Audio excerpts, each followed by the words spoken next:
So, there's all this talk about the cognitive functions. They're supposed to be, the best thing ever. So, the question is, how do they work? That's what I'm going to talk about today, is that every type has 4 functions that they use primarily. There are 8 different functions, like I described in a previous video, but depending on what your type is going to completely define what functions you use.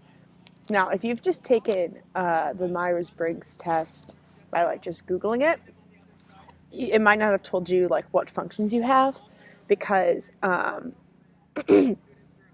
it tests you based on, are you extroverted or introverted, thinking or feeling, sensory or intuition, judging or perceiving.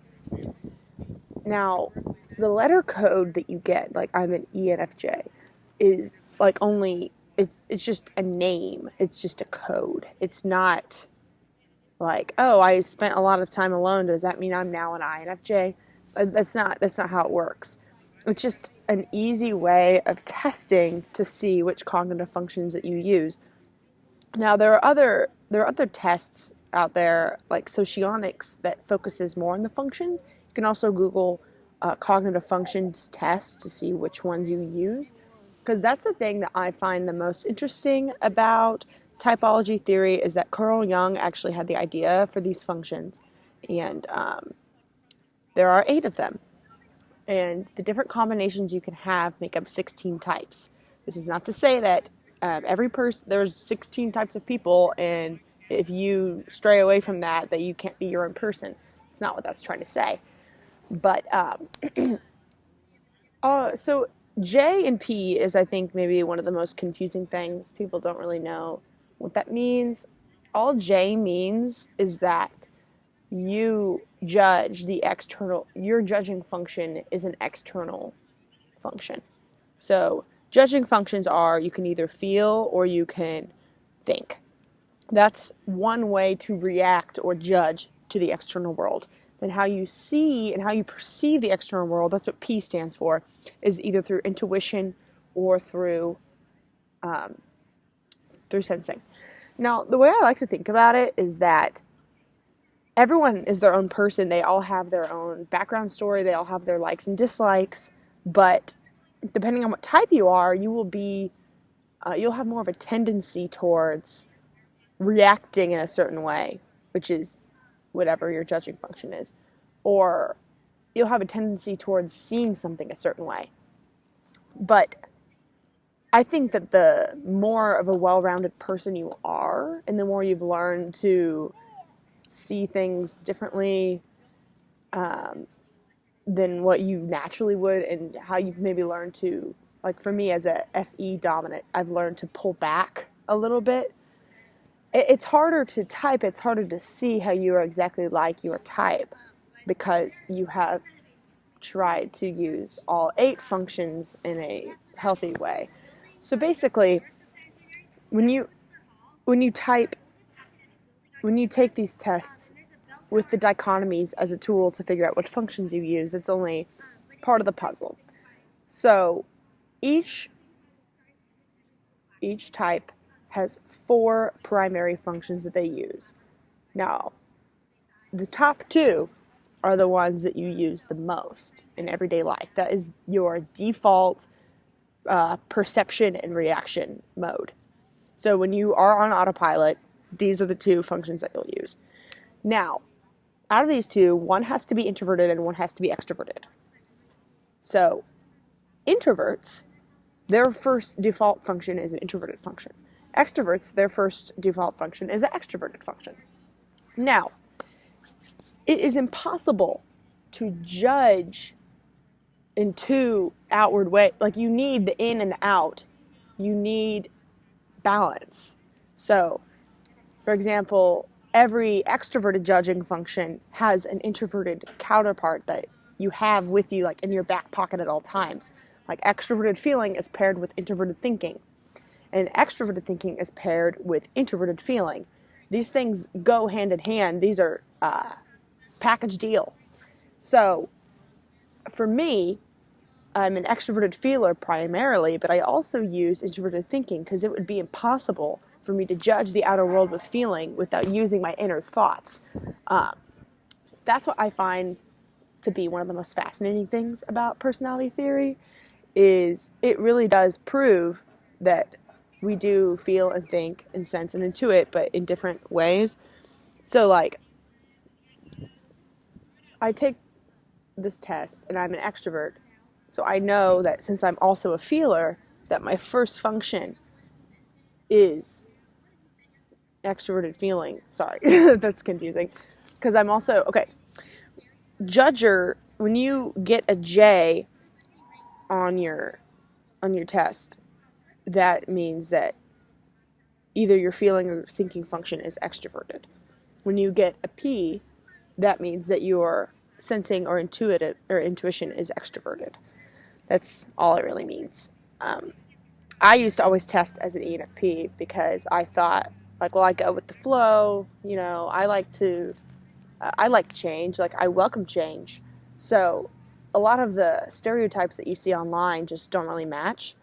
So I definitely use extroverted feeling and introverted intuition, not the other way. I'll post below this video what the functions are for each type so that that's easier to figure out.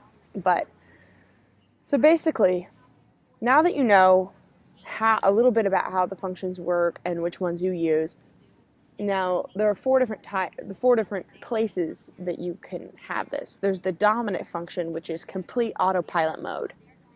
You use this whenever you aren't thinking. You probably use this a lot as a child,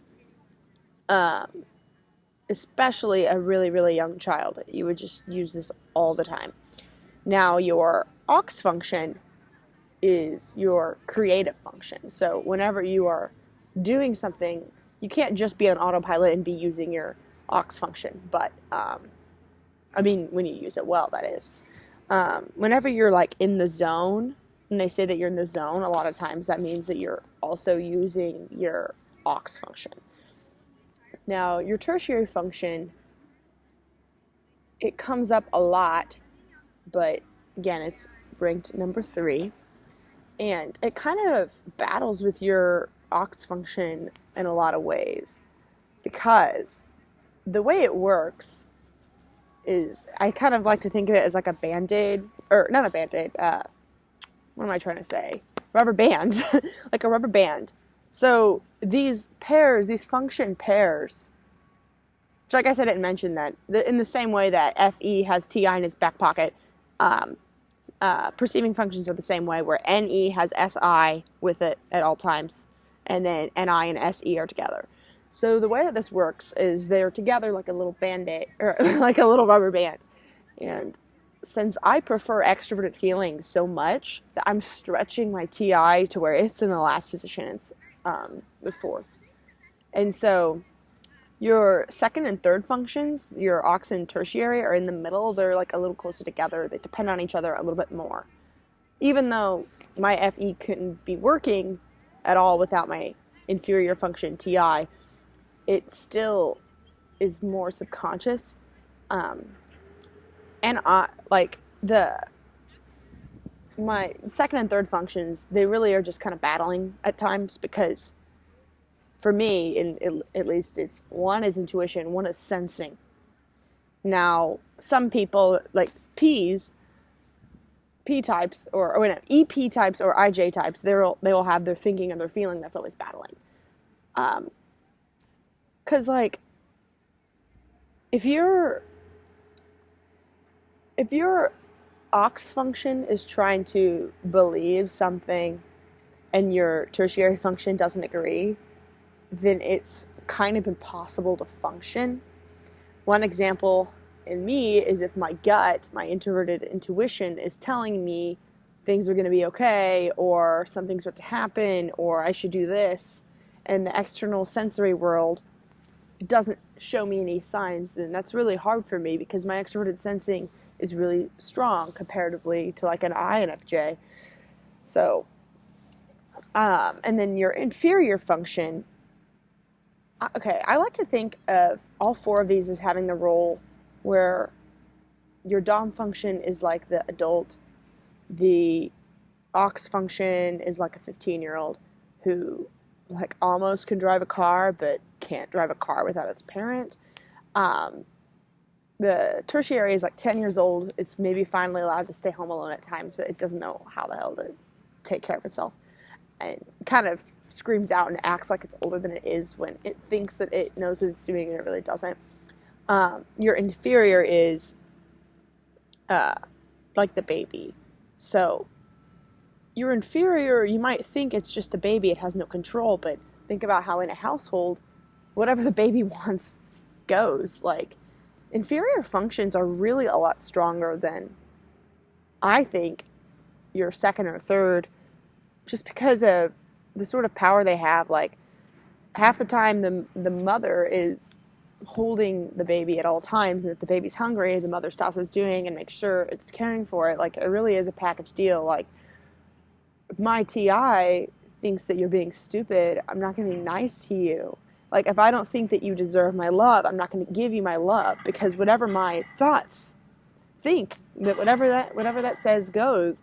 And I think it's really important for people to try and make sure that they are attending to their inner child, their baby inferior function, because if not, it will destroy your life.